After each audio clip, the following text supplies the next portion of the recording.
we're in the woods now, still shed hunting. I didn't film too much in the field. It was really windy, and I don't have one of those fluffy things over my microphone yet. So I don't think you would have heard much anyway. Long story short, we went down one end of the field and then back up, walk the same way. If you're able to do that, it's just walking the same path, but you'll have two different angles. So then you might be able to see something just that you walked by the first time. Now we're in the woods. To be honest, there's no rhyme or reason to shed hunting. I'm gonna say 80 to 90% of it is just get out there and walk. Keep your eyes open. For the remaining 10 or 20%, I would say just walk down game trails. And those will be pretty obvious. I'll show you one here in a minute.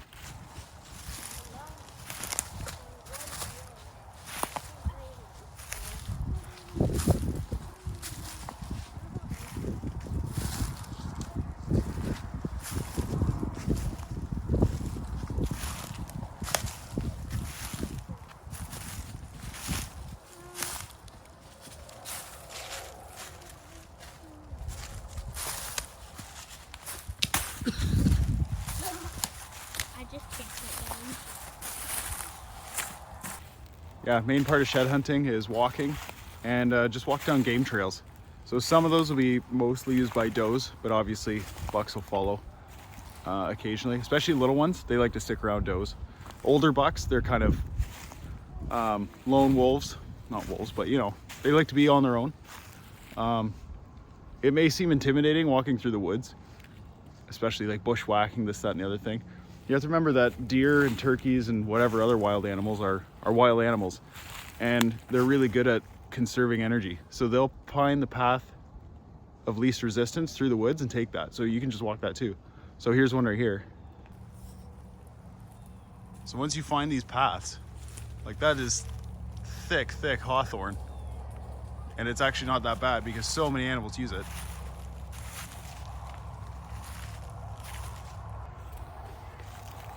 So not only do they do that to conserve energy, but it's also just for being quiet, so predators and other animals don't know they're there, because this is a lot quieter than bushwhacking.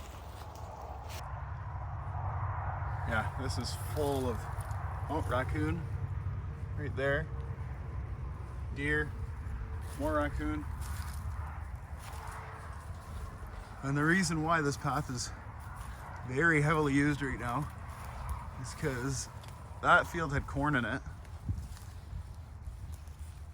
and it was just harvested actually not that long ago, which is surprising.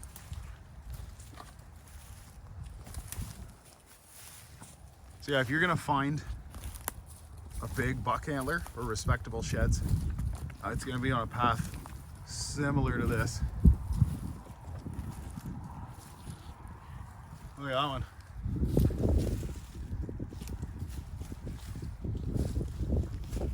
They cross right here. All right, let's keep going.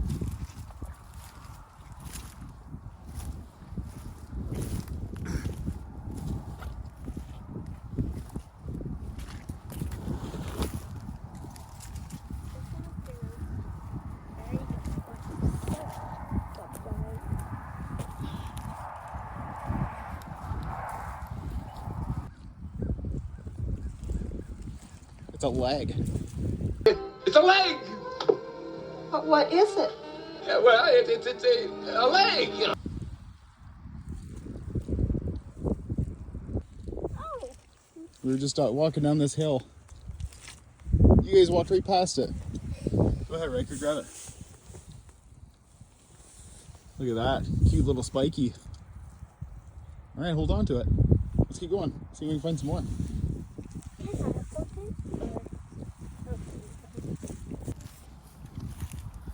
Oh, you think you found one? Oh, it's a bone. Let's have a look. Bone, let me see. Watch out. How did you even see that? I found it. Look at that, that is a big bone.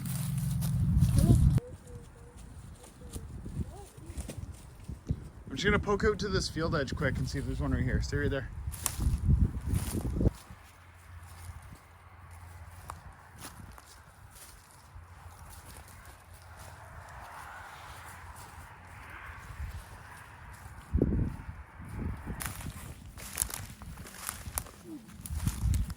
Oh, oh, oh. What? Look at that one. Oh! It's off another spike. Nice. That's a bigger spike. We got two. Looks like that one was broken. This one's mine. This is a good path. It's not a good path. Boy, it's mucky, but things that trigger deer to shed their antlers. The main one is just seasons, time of year. So like I said before, end of January to end of March, they should pretty much be gone. There's a couple outliers in there, obviously, but yeah, they're mostly gonna be gone in that time frame. Things that can make them fall off earlier might be a harsh winter, super cold, not a lot of food around, obviously, because of that cold and snow. That can trigger stresses in their body, and it'll tell those membranes in their head to lose those antlers because they don't want to support them anymore. And the rut's over, so they don't need to fight for mates or anything. Another cool thing is that there's not really so there is a window where antlers fall off, but they're not going to be safe on the ground for, sorry, I'm just ducking under branches. They're not going to be safe on the ground for forever, for months on end. There's other animals around that'll look for that, I guess, free calcium, especially in the wintertime. So if an antler is on the ground for more than a week, you'll see mice, raccoons, maybe even coyotes. It's good for their teeth. And they'll start chewing away at it like crazy. And once they find it, it'll be gone pretty quick. Force that it takes to break an antler. So the hardest bone in the body for a human to break would be the femur, like top of your leg kind of thing. To break an antler, it takes roughly 6 times that amount of force, which is pretty impressive. Even more impressive when you consider the fact that they lose them and grow them in a couple months.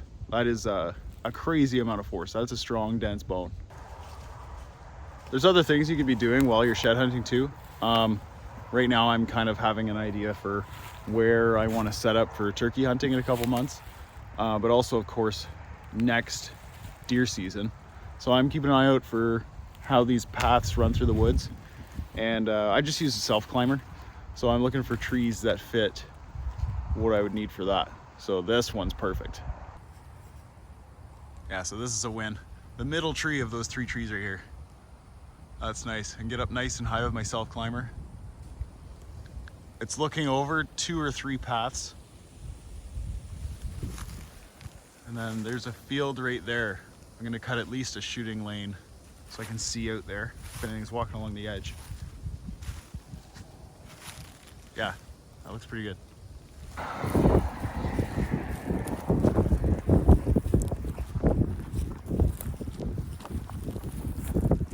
Another cool way to cover a lot of ground with shed hunting is obviously binoculars. If you have a field that's been plowed or it just had beans or winter wheat in it, this works really well. Make sure the sun is either behind you or off to the side. This one's kind of in our faces, but it works for looking at stuff over here. A good antler should stand right out. I don't see anything. The only problem with this is that you could get people trespassing on your property, because anyone can do this from the road. And then if someone sees an antler that's close enough, they'll just jump out of the car and get it. I hope you enjoyed watching this video as much as we did making it. Obviously there's the end result. 2 hours, 2 little spike sheds. Not a bad day at all. Those are the hardest ones to find. Obviously, who's gonna find those little things laying in the dirt? If you like what we're doing, like, share, subscribe. We have more videos on the way, weather permitting, more shed hunting, maybe a coyote hunt, and definitely some turkey tips. And one more thing, check this guy out. Just picked him up. Yeah, there he is. What a beast. I don't know where he's going, but he's going on the wall somewhere. All right, until next time, we'll see you later.